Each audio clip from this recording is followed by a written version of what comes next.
I would say 40% on average of our code that we ship to production is now written by AI.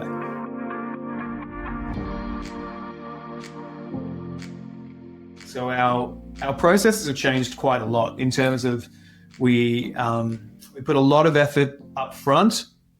The thing is, like, I don't necessarily say that we are moving significantly faster.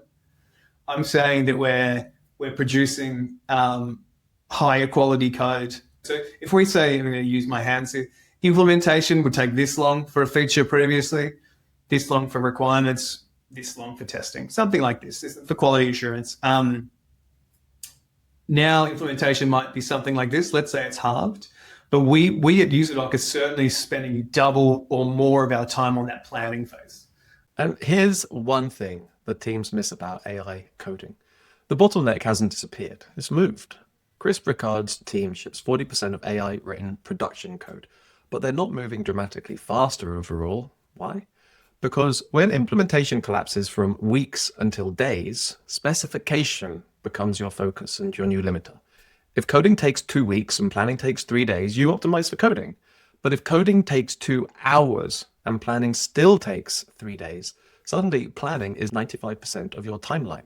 This isn't a bug. This is the new economics of software. The teams succeeding with AI aren't the ones who are typing prompts faster. They're the ones who recognize that precision in equals precision out.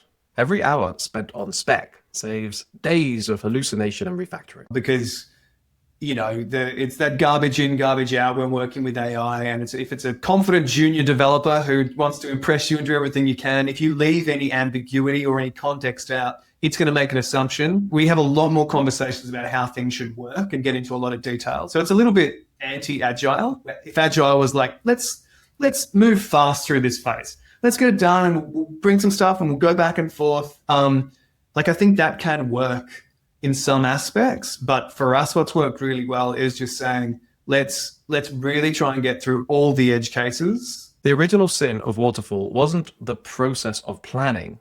It was the time cost of planning. Companies could spend a month writing a requirement because the implementation would take 6. But what if you could generate detailed requirements in a day and build the system in 2? Chris's team at UserDoc discovered they could even reverse engineer the entire legacy system into requirements and then just regenerate them with modern code base. 1 million lines of code becoming, for the first time, a functional spec in hours. I think the reason that Waterfall, it was such a backlash against Waterfall was because companies would spend a year putting together a 500-page document, and then inevitably they'd find out after 2 years of development that didn't work. But what does this new world look like when we can spend 5 minutes putting together 68 highly detailed requirements, and then we can spend an hour building that out? I think it's a new paradigm and way of looking. Starting with the new system, let's say it's a fictional healthcare management system. UserDoc's AI comes and breaks down all the different user stories or features involved in the system, broken down by user types. So again, this is very dependent on your system. We have some customers who've ended up creating many hundreds of features in this onboarding. Customers are using this to, well, first of all, they unlock legacy documentation. So you've got an old system that's super complex. It's millions of lines of code.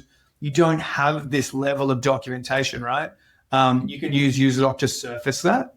The biggest problem with documentation is no one likes to keep it up to date. And if it's not up to date, it's untrustworthy.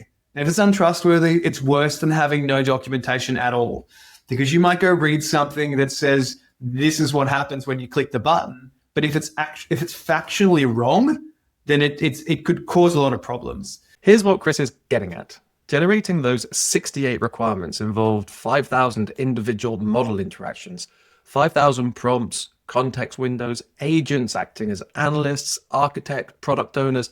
The platform builds a graph of code dependencies and then uses static analysis alongside AI to iteratively refine until it achieves some form of clarity.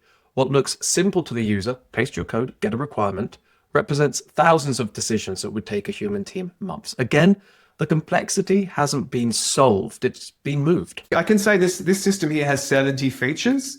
We've interacted with an LLM about 5,000 times in order to get this information here.